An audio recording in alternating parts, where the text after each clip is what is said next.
愛吹冷氣的河馬。今日要講嘅故事就係愛吹冷氣的河馬。今日河馬阿大好開心啊！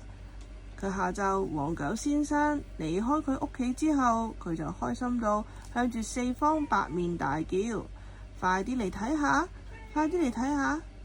哼哼，我屋企裝咗冷氣啊！冷氣係咩嚟㗎？浸喺水入邊嘅河馬，你睇下我又睇下你，搞唔清楚究竟發生乜嘢事喎。都係池邊嗰隻貓頭鷹博士最有學問。佢推下佢眼鏡話：傻瓜，冷氣啊就係冷冷嘅空氣咯，企喺佢前面啊會好涼好涼㗎，再都唔使驚太陽啦。你嘅意思係話有咗冷氣就會好涼快？梗係唔使浸水都好涼快啊！冇錯啊！聽到咁嘅消息，河馬好似全部食晒蘋果咁嗨喎，爭先恐後去阿大屋企跑過去啊！阿大嘅屋企門口已經逼滿人，佢企喺樓梯口，個嘴笑到好似西瓜咁大，嗰啲黃色嘅大板牙金光閃閃。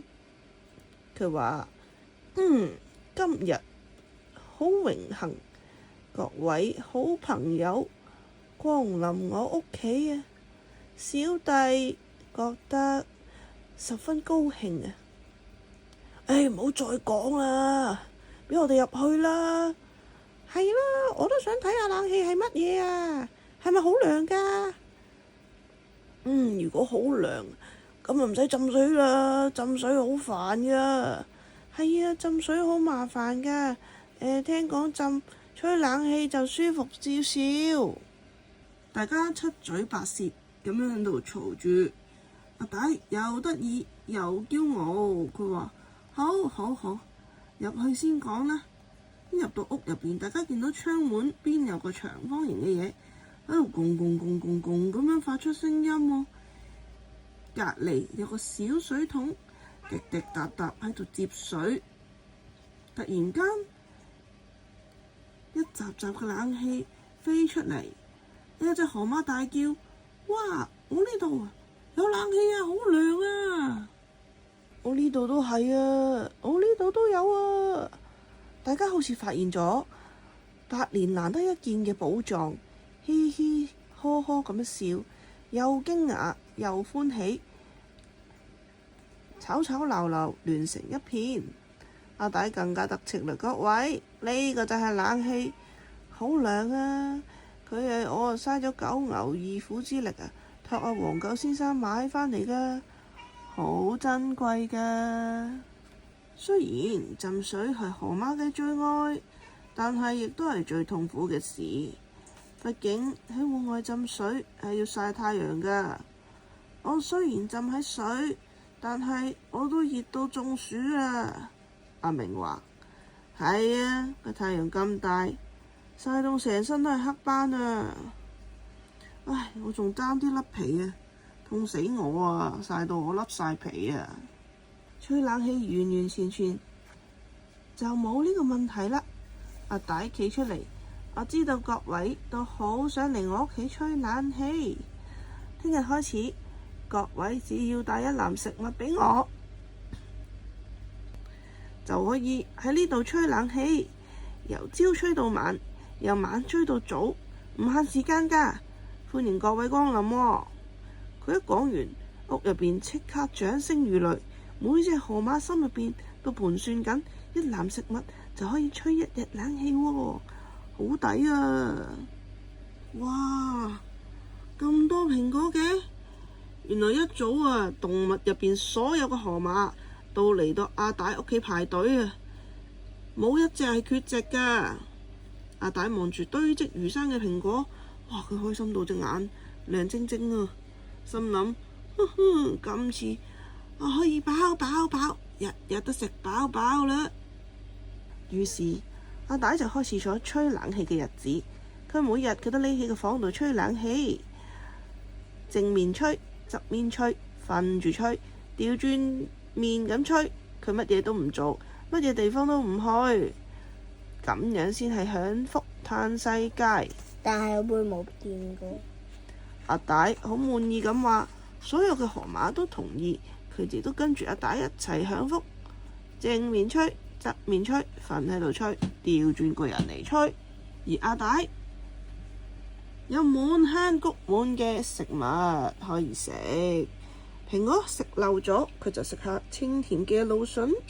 蘆筍食厭咗，佢又換新鮮嘅香菇。蜂蜜嘅滋味都好正喎，士多啤梨更加好味。阿大食完一種又一種，佢肥到啊行路都好困難啦。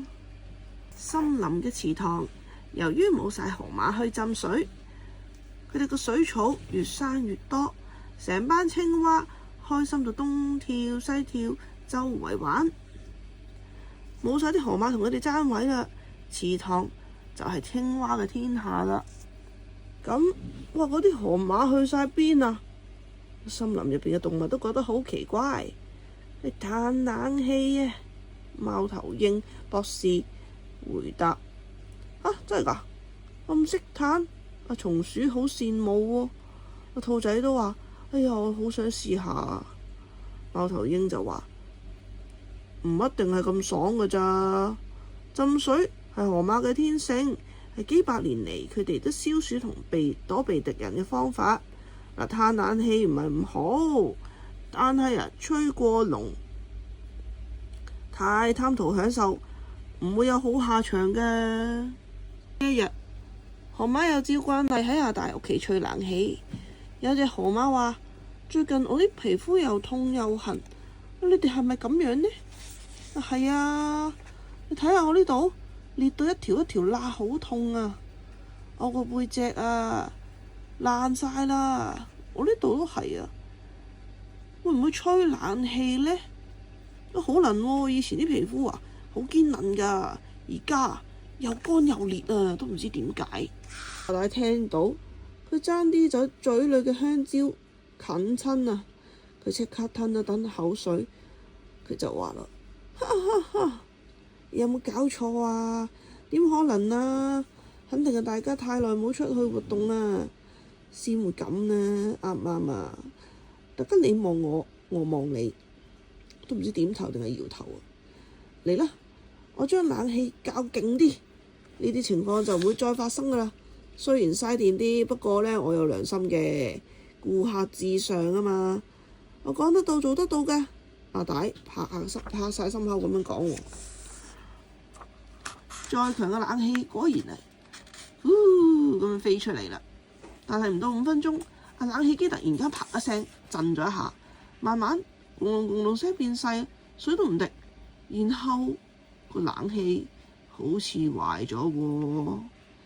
阿大即刻放低嘴入邊嘅食物，喺個冷氣機旁邊東摸西摸，拍拍拍，唔得，踢踢踢亦冇效。大家開始抱怨起嚟啦。得未啊？喂，熱死我啦！係啊，好熱啊！阿大一邊安慰大家，一邊整個冷氣。佢個胖胖嘅身體彎低腰，踎低嘅動作，成身都係汗水。如果用毛巾抹啊，簡直可以抹濕半打毛巾啊！越嚟越熱啦，阿大笑住講：就得啊，就得啦，真係太熱啦！阿大佢抹一抹汗，佢話：忍一陣啦，就嚟得啦！大家嘅汗水流到好似河仔咁，仲係唔死心，望住個冷氣，快啲嚟啊！唔得啦，我頂唔順啦，太熱啦，我要去池塘啊！阿明第一個衝出去，阿靜都衝埋出去，佢話熱得滯啦，我頂唔順啦，我寧願浸水，我都唔要喺度啦。突然間，所有嘅河馬都衝晒出去浸水，屋入邊又熱又逼啊，邊個都唔想留喺度啊！屋外面啱啱係正午嘅時分，陽光熱到可以將條河吸乾啊！所有個河馬太耐冇去戶外活動啦，又吹慣冷氣，突然間曬到太陽啊！唉，冇一個係舒服㗎。毒辣嘅陽光照喺乾燥嘅皮膚，佢哋每一寸嘅皮膚都好似瀝不甩瀝不甩咁樣響。救命啊！好熱好痕啊！大家一路跳一路喊痛，但係又匆匆咁樣喺池塘跑。佢哋一路叫一路跳，森林好似發生咗一場大地震，所有嘅動物都跑出嚟睇熱鬧。唉，到咗池塘啦，個池塘點解細咗嘅？唉，都唔顧得太多啦。幾十隻大河馬喺呢邊搶呢邊逼，逼到啲青蛙蹦蹦跳，逼到啲水草亂咁飛。大家喺度嘈，又喺度埋怨。終於所有河馬都浸晒落啲水度啦。但係，哎呀，好痛啊！哎呀，痛死我啦！河馬上面裂開嘅傷口，經過太陽曬，跟住浸喺凍水入邊，唉，就好似浸三溫暖咁啊！全部都係咕咕聲㗎，每隻河馬都痛到咿呀鬼叫。池塘入邊就好似舉行緊河馬尖叫比賽啊！究竟邊個嗌得最大聲，邊個係冠軍呢？經過咗一番折磨，好難得傷口緩和咗啦，身上面嘅燥熱亦都消退咗啦。大家想鬆一口氣嘅時候，咚咚咚咚咚，遠方傳嚟咗某種動物嘅跑步聲喎，聲音好大，池塘嘅水嚕嚕嚕咁嘅搖，每隻河馬都咚咚咚咁樣震。邊個呢？係咪大笨象呢？犀牛？定係乜嘢怪物啊？哇！邊個嚟㗎？答案揭曉啦，原來係阿大啊！可憐嘅阿大，呢幾個禮拜又不停咁食，又唔做運動，佢個身體已經變咗超級巨無霸啦。頭先忙完一輪，佢又熱又痛又痕，都唔知點算好，只可以跑過嚟池塘，咚咚咚揾救兵。呢個冷氣機整得好未啊？壞咗啊！壞咗啊！阿黃狗話用得太耐啊，條電線燒壞咗，入邊都壞晒啊，用唔到啦。吓？冷氣機點解會燒壞㗎？